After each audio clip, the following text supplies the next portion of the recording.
Hello, women of the channel. I'm Jacquie Rives, your community leader, and welcome to another Woman of the Week. This week, I get to know Paige Powers, VP, U.S. Distribution Sales with Fortinet. Hi, Paige. How are you doing? Doing well, and happy Friday to everybody in the community. We're very excited to have the opportunity to chat today. I am so excited to get to know you. So, we will hop into some icebreakers. Where do you live and where did you grow up if that's different? I live in a town called Eagle in Idaho. I did grow up in Redmond, Washington, so I learned how to drive a stick shift in the Microsoft parking lot. I am a Husky, go dogs, but I've spent a lot of my career down in Silicon Valley until we moved up to be closer to family in Idaho 4 years ago. Awesome. I love that. And I love your little ad on learning how to drive stick.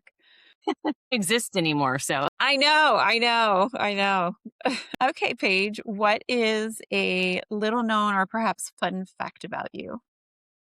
well, I have two side hustles outside of, making the world a safer place with cybersecurity technology. And that is that I have a deep love for rescuing animals. And so I am an adoption coordinator lead for West Coast Boxer Rescue. And in any given year, we tend to place anywhere from 70 to 100 boxers in forever homes. And then I'm also on the board of a farm to animal sanctuary called Loving Farm Animal Sanctuary up in Santa Rosa. So saving animals from slaughter and giving them a forever home as well. So that's takes up a lot of my time when I'm not doing all of this magic voodoo that we do in technology. I love that. We actually have our boxer mix laying on the floor next to me, who we rescued last year. So I have much respect for people like you. That's amazing. I have a boxer to my right and a boxer to my left, but I tried to make sure that nobody could see them. Okay, well, let's dive into some of your, career journey questions. So, what is something that you learned that you wish you knew earlier in your career? I wish I was still earlier in my career so I could actually go back and do this a little differently, but I have had a illustrious more than 20-year career. I stopped counting at 20. But I Fair. found early in my career that I was very focused on results only. And it was just this drive to results. And as I kind of look back on that, there's nothing wrong with that by any means. But what I've learned kind of in, I'll say the second half, not the back half, that sounds a little morbid. The second half of my career is that the relationships that we build and the impact that we have matter just as much as the results.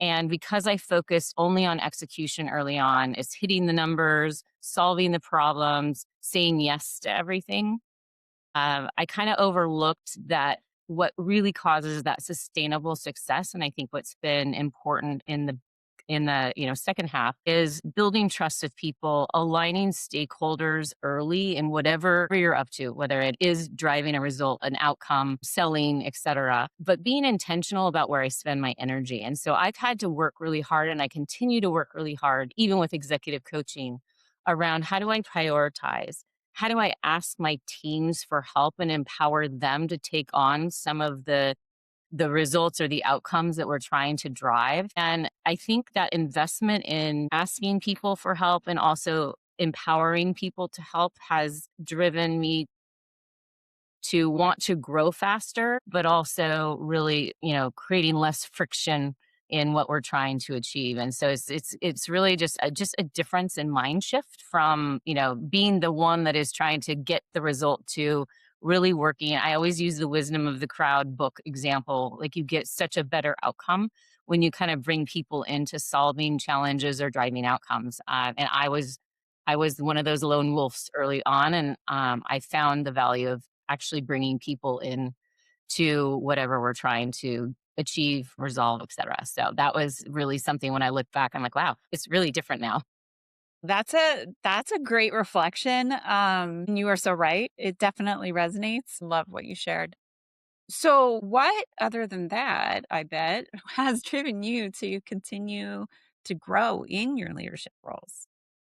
Well, it kind of pivots off of Hmm. that people aspect, that asking for help and delegating and empowering. But I talk about this, whenever somebody asks me to talk on a panel or to talk, in any sort of framework. There's one word, it's people. And again, kind of you reflect as you kind of come into this part of your career, you reflect and say, what's the most important thing or things to me as I'm still, you know, still here, not retired, haven't won the lottery yet.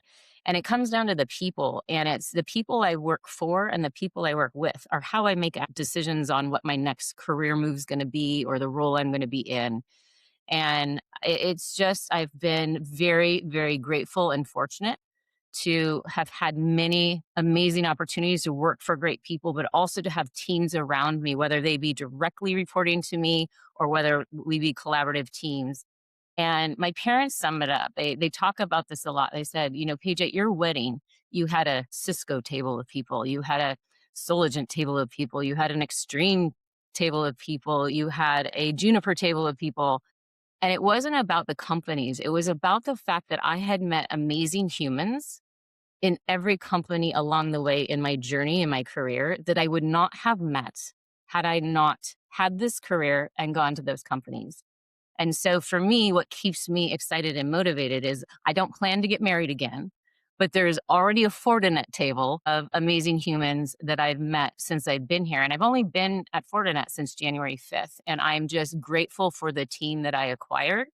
I'm grateful for the leadership that I have. And those were the two things that made me decide, and the culture, to come to a new company from where I was. So that for me, it's just who you work for and who you work with, and you'll figure it all out together. Those are my top two personal and professional decision making items when I'm thinking of taking on a new role, a new opportunity, a new company. No, that's fantastic advice. And I love your insights. I told you this time was going to go by fast. So I'm going to hop right into my next question, which is what are some experiences or perhaps transformational moments that you've had in your life?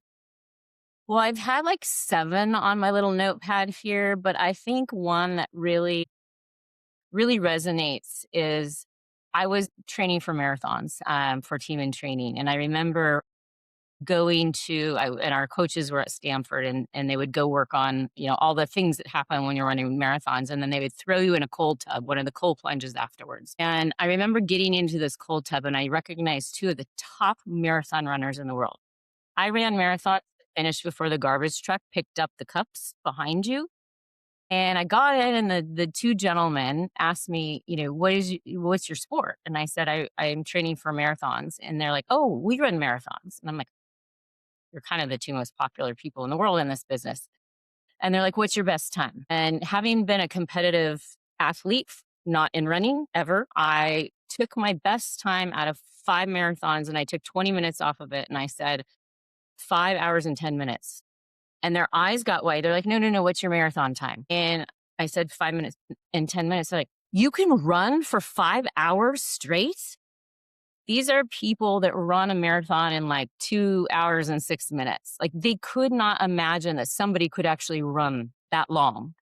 And it really helped me kind of reframe my attachment to how competitive I am, that there's a different perspective for everything that you do that you might not think about. And, I look at it and I'm like, they have a completely different perspective of what I do and how I do it, even in the same genre, as they do. And so that's one thing when I try to think about how do I get a different perspective to go tackle a problem or drive an outcome. That's why I pull people in, because they might have a completely different view of I thought something should be or what I thought success was. But I love that because I mean they're pretty famous. So the fact that they were impressed with me, that's been something. But I always kind of have that in the back of my mind when I can't solve something. I go find people that will look at it differently and see it differently than the way that I do.